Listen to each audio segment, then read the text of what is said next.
ஒருவராய் பெரிய அதிசயங்களை செய்கிறவருடைய நாமத்தினாலே உங்களை வாழ்த்துகிறேன். வேதமின் மன மகிழ்ச்சி.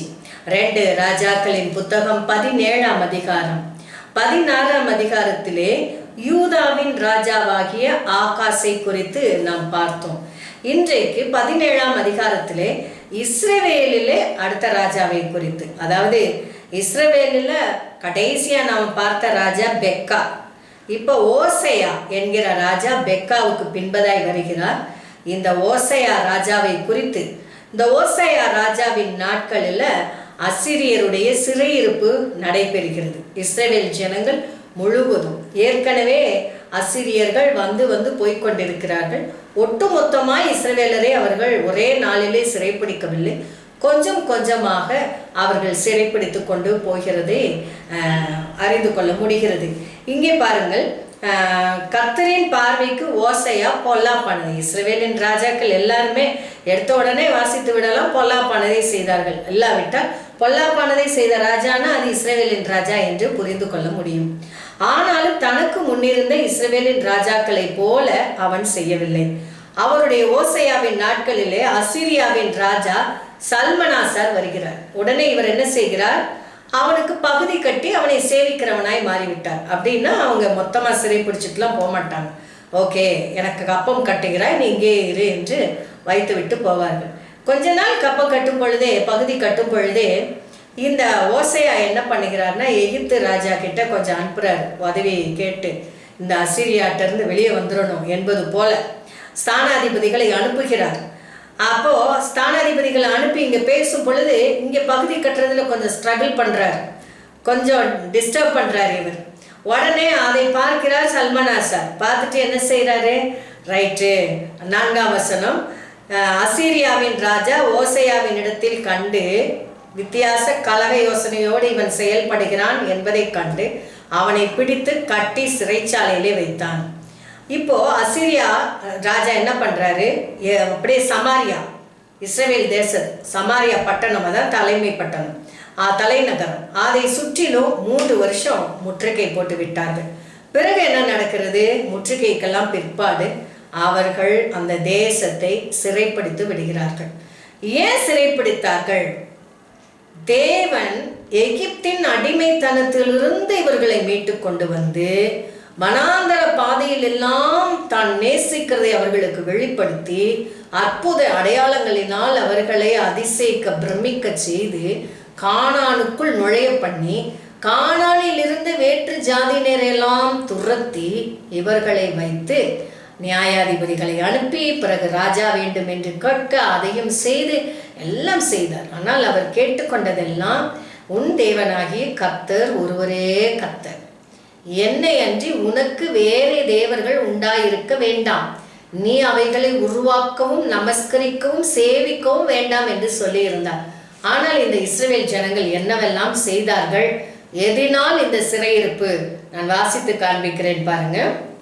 11ஆம் வசனத்திலிருந்து நான் சிலதை காமிக்கிறேன். நீ முன்னாடி இருந்தே, அதாவது 8ஆம் வசனத்திலிருந்து அவங்க செஞ்ச அக்கிரமங்கள் எழுதப்பட்டு கொண்டே இருக்கிறது. நான் ஹைலைட்டாக வாசிச்சுட்டே வரேன். 8ஆம் வசனத்திலிருந்து, இஸ்ரவேல் புத்திரருக்கு முன்பாக கர்த்தர் துரத்தின ஜாதிகளின் வழிபாடுகளில் இஸ்ரவேல் ராஜாக்கள் நடந்து கொண்டார்கள். அதற்கு அடுத்து பாருங்க 10, சிலைகளையும் விக்கிரக தோப்புகளையும் நிறுத்தினார்கள். அடுத்து 12, இப்படி செய்ய தகாது என்று கர்த்தர் தங்களுக்கு சொல்லி இருந்தோம், நரகலான விக்கிரகங்களை சேவித்தார்கள். ரொம்ப கொடூரமா தெரியுது இல்ல? அதற்கடுத்து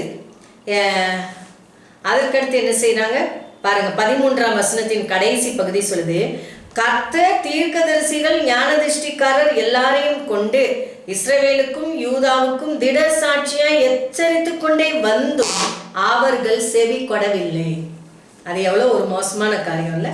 கர்த்தர் எச்சரிக்காமல் இருந்திருந்தா எங்களுக்கு தெரியாதுன்னு மொத்தமாக சொல்லிட்டு போயிருப்பாங்க, முன்னோர்கள் எங்களுக்கு சொல்லலைன்னு சொல்லிட்டு போயிருப்பாங்க. ஆனால் அவ்வப்பொழுது தேவனாகிய கர்த்தர் அவர்களை எச்சரித்து கொண்டே வருகிறார். எச்சரித்தும் அவர்கள் செவி கொடாமல் தங்கள் தேவனாகிய கர்த்தர் மேல் விசுவாசியாமல் கடின கழுத்தாய் இருந்த தங்கள் பிதாக்களைப் போலவே இவர்களும் கடினம் உள்ளவர்களாய் இருந்தார்கள். அதற்கடுத்து 15ஆம் வசனம் சொல்லுது, வீணான விக்கிரக பின்பற்றி இவர்கள் வீணராகி போனார். வீணான விக்கிரகங்களை பின்பற்றி வீணராகவே ஆயிட்டாங்க. உணர்வில்லாத அவர்களுடைய இருதயம் இருளடைந்தது. தங்கள் சிந்தனைகளிலே வீணரானார்கள். கர்த்தரை தேவன் என்று அறிந்தும் அவரை ஸ்தோத்தரிக்காமலும் அவரை மகிமைப்படுத்தாமலும் இருந்து தங்கள் சிந்தனைகளினாலே வீணரானார்கள். உணர்வில்லாதவர்களுடைய இருதயம் இருள் அடைந்தது என்று ரோமர் 1 அதிகாரத்தில் நாம் வாசிக்கிறோம். அந்த வார்த்தையின் அடிப்படையில் இவர்கள் தங்களை வீணராக்கி பிறகு கர்த்தர் தங்களிடத்திலிருந்து விலக்கி விட்டிருந்த ஜாதிகளின் பின்னாலே, இந்த ஜாதியெல்லாம் வேணாம்ப்பா, உன்னை விட்டு அகற்றி விடுகிறேன் என்று கர்த்தர் யாரிடத்திலிருந்து விலக்கி இவர்களை வைத்திருந்தாரோ விலக்கப்பட்ட அவர்களிடத்திலே அவர்களுக்கு பின்னாலேயே போய் அவர்களை காப்பியடித்து அவர்களுடைய பழக்க வழக்கங்களை ஏற்றுக்கொண்டு வாழ்ந்து சேவித்தார்கள். பாகாலை சேவித்தார்கள். 16ஆம் வசனம் சொல்கிறது. 17ஆம் வசனம் சொல்லுது, தங்கள் குமாரர் குமாரத்திகளை கூட தீக்கடக்க பண்ணினார்கள். எவ்வளோ ஒரு ஷேம் என்று சொல்லக்கூடிய ஒரு அருவருப்பான வெட்கக்கேடான விஷயமா இருக்கிறது. 17ஆம் வசனம் சொல்கிறது, கர்த்தருக்கு கோபம் உண்டாக்கும், அவர் பார்வைக்கு பொல்லாப்பானதை செய்ய தங்களை விற்று போட்டார்கள். இப்படியெல்லாம் நடந்ததுனால கர்த்தர் இஸ்ரவேலின் மேல் கோபம் அடைந்து அவர்களை தம்முடைய முகத்தை விட்டு அகற்றினார். அசீரியருடைய சிறையிருப்புக்கு போய்விட்டாங்க. இப்போ பிளவுபட்ட இஸ்ரவேல் தேசத்துல இஸ்ரவேல் என்றும் யூதா என்றும் வந்தது. இஸ்ரவேலிலே 19 ராஜாக்கள். 19வது ராஜா தான் ஓசையா. ஓசையாவோட இஸ்ரவேலுக்கு முடிவு கட்டி அசீரியருடைய சிறையிருப்புக்கு போயிட்டாங்க. இந்த பக்கம் யாரு? யூதாவின் ராஜாக்கள் தொடர்ந்து கொண்டே வர்றாங்க. யூதாவில் கடைசி ராஜா யாரை பார்த்தோம்? ஆகாஸ். ஆகாசினுடைய மகன் எசேக்கியா ராஜாவாய் வருகிறார். எசேக்கியா ராஜானா 15 வருஷம் கூட்டி கொடுக்கப்பட்ட எசேக்கியா ராஜான்னு நம்ம எல்லாருக்கும் தெரியும். அதே எசேக்கியா ராஜா தான் ஆகாசுடைய மகன். ஆகாஸ் தான் யூதாவில் மோசமான ராஜா. அவருடைய மகன் எசேக்கியா ஆட்சிக்கு வருகிறார். யூதா புத்திரர் எசேக்கியாவின் ஆட்சியின் கீழ் அவர்கள் இருக்கிறார்கள். அவர்கள் சிறையிருப்புக்கு போகவில்லை. இஸ்ரவேல் முடிஞ்சிருச்சு. பாருங்க, பிளவுபட்ட இஸ்ரவேல் தேசத்துல ஒரு சாப்டரே முடிஞ்சிருச்சு. இப்ப யூதா. இதுவரைக்கும் நம்ம பார்க்கும் பொழுது இஸ்ரவேலின் ராஜா, யூதாவின் ராஜா ரெண்டையும் மாறி மாறி பார்த்தோம். இனி 2 ராஜாக்கள் 25ஆம் அதிகாரம் வரைக்கும் இஸ்ரவேலின் ராஜான்னு வரவே வராது. ஏன்னா சிறையிருப்புக்கு போயிட்டாங்க. என்னதான் வரும்? யூதாவின் ராஜாக்கள் என்று மாத்திரம் வரும். இந்த பின்னால் இருக்கிற வசனங்கள் எதை சொல்லுகிறது என்றால், அசீரிய ராஜா சிறைப்பிடித்து கொண்டு போன பிற்பாடு இங்க சமாரியாவில் இஸ்ரவேல் தேசத்துல யாரை கொண்டு வந்து வைக்கிறார்? இங்கே இருக்கிறவங்களெல்லாம் அங்க தூக்கிட்டு போயிட்டார். தன்னுடைய தேசத்திற்கு அங்க போய் குடியமர்த்தி விட்டார்.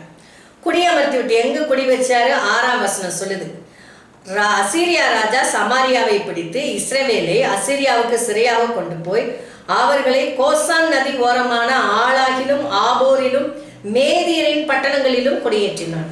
குடியேற்றி விட்டு இப்ப இவங்க இடமெல்லாம் காலியா இருக்கு பாத்தீங்களா, அங்க எந்த ஜனங்களை கொண்டு வந்து வைக்கிறார்? தன்னுடைய மற்ற தேசத்துல இருக்கிற ஜனங்களை கொண்டு வந்து வைக்கிறார். தான் சிறைப்பிடித்த மற்ற ஜனங்கள் அவங்க இங்க வந்து தேவனை பிரியப்படுத்தாத அந்நிய வணக்கங்களை புனிதமான இடங்களில் செய்யும் பொழுது தேவனுக்கு கோபம் வந்து தேவன் சிங்கங்களை அனுப்புகிறார். சிங்கங்கள் அவர்களை கொலை பண்ணும் பொழுது அங்க அசீரிய ராஜாவுக்கு ஒருத்தன் சொல்றான், ராஜா அவங்க தெய்வத்தினுடைய வணக்கத்தை பின்பற்றாதபடி இவங்க வேறெல்லாம் செய்யறதுனால தேவன் அவர்கள் மீது கோபப்பட்டு அனுப்பியிருக்கிறார். உடனே அசீரிய ராஜா சல்மனாசார் என்ன செய்யறாரு? எப்பா, அங்கிருந்து சிறைப்பிடித்து கொண்டு வந்தவன்ல எவனாவது ஒரு ஆசாரியன் இருப்பான் அல்லவா, அவனை கொண்டு போய் அந்த ஜனங்களுக்கு அவர்களுடைய தெய்வம், இஸ்ரவேலரின் தெய்வம் எதை விரும்பினார் என்று அவர்களுக்கு கற்றுக் கொடுக்க சொல் என்று சொல்லி அனுப்புகிறதையும் அவர் வந்து சொல்லிக் கொடுத்து அவர்கள் ஏற்றுக்கொள்ளாமல் இருக்கிறதையும் குறித்த காரியங்கள் 2 ராஜாக்கள் 17ஆம் அதிகாரத்தின் பின்பகுதியிலே வந்து கொண்டிருக்கிறது. கர்த்தருக்கு விரோதமாய் நாம் செல்லுவோம் என்றால், கர்த்தருக்கு எது பிரியமில்லையோ அதை செய்வோம் என்றால் கர்த்தர் தம்முடைய முகத்தை நம்மை விட்டு நீக்குகிறவராய் இருக்கிறார். இமைப்பொழுது கைவிட்டேன், ஆனாலும் உருக்கமான இரக்கங்களால் சேர்த்துக் கொள்கிறேன். இமைப்பொழுது என்றாலும் அந்த கைவிடப்படுவதோ அவர் தம்முடைய முகத்தை மறைத்துக் கொள்வதோ நமக்கு மிகுந்த வேதனையை கொடுக்கும். ஆகவே தேவனே, எப்பொழுதும் உமக்கு பிரியமானதை செய்து உமது கட்டளைகளை பின்பற்றி நடக்க எனக்கு உதவி செய்யும் என்று ஜெபிப்போம். எங்கள் நல்ல பிதாவே, நீங்க எங்களுக்கு கற்றுக் கொடுத்தவைகளை நாங்கள் உறுதியாய் பின்பற்ற, நாங்கள் தவறும் பொழுது நீர் உம்முடைய வார்த்தைகளை கொண்டு, உம்முடைய தீர்க்கதரிசிகளை கொண்டு, போதகர்களை கொண்டு எச்சரிக்கும் பொழுது செவி கொடுத்து மனம் திரும்ப உதவித்தார். மறுபடியும் உம்மை நோக்கி பார்த்து நீர் எங்களுக்கு வைத்திருக்கிற ஆசீர்வாதங்களை பெற்று அனுபவிக்க உதவி செய்யும். இயேசுவின் நாமத்தில் ஜெபிக்கிறேன் நல்ல பிதாவே. ஆமென், ஆமென். God bless you. கர்த்தர் உங்களை ஆசீர்வதிப்பாராக. Amen.